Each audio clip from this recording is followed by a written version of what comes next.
In the heart of a prosperous realm, the kingdom of Velldoria flourished with vibrant markets, lush fields, and a rich tapestry of culture and tradition, all under the wise guidance of King Danka. King Danka had a son named Melu.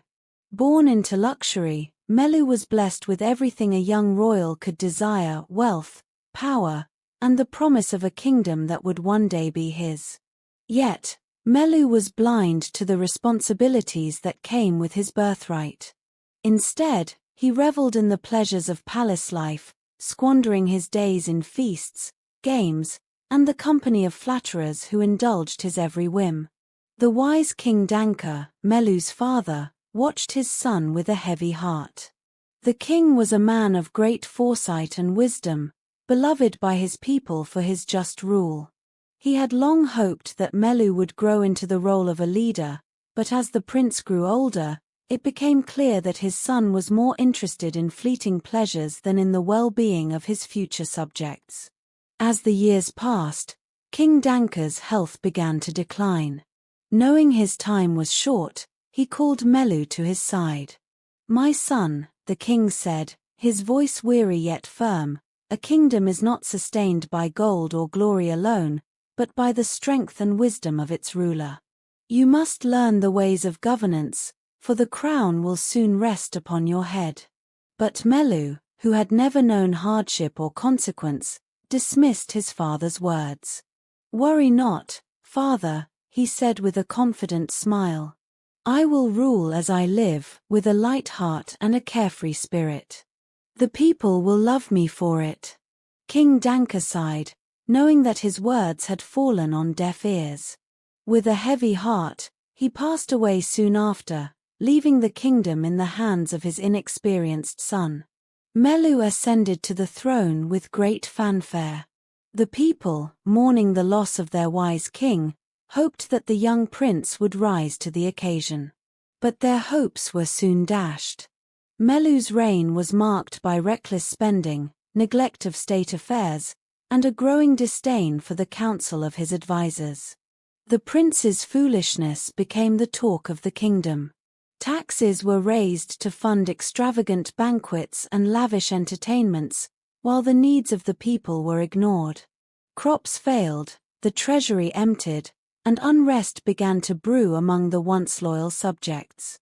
Seeing the kingdom on the brink of collapse, a group of noblemen, loyal to the memory of King Danka, decided to confront the prince. They urged Melu to take his duties seriously, to learn from the mistakes of his past and to rule with wisdom and care. But Melu, blinded by pride and arrogance, refused to listen. "I am the king," he declared. "I do as I please, and none shall tell me otherwise." His refusal to change led to disaster. The once prosperous kingdom fell into ruin. Starvation spread through the land, and neighboring kingdoms, seeing an opportunity, began to invade. The people, desperate and angry, rose up in rebellion against the prince who had failed them so utterly. The final blow came when Melu's own court turned against him. Betrayed by those he had once trusted, Melu was forced to flee the palace under the cover of night. Stripped of his title, his wealth, and his power, he wandered the land as a beggar, a stark contrast to the life of luxury he had once known. Alone and destitute, Melu finally realized the depth of his folly. He saw how his selfishness had led to the suffering of his people and the downfall of his kingdom. In his travels, he encountered those who had once served him, now struggling to survive in the harsh world he had helped create. Their scorn and sorrow were more painful than any physical wound. In the end, Melu found refuge in a small, forgotten village, far from the kingdom he had lost. There, he lived out his days in obscurity, reflecting on the choices that had led him to his fall.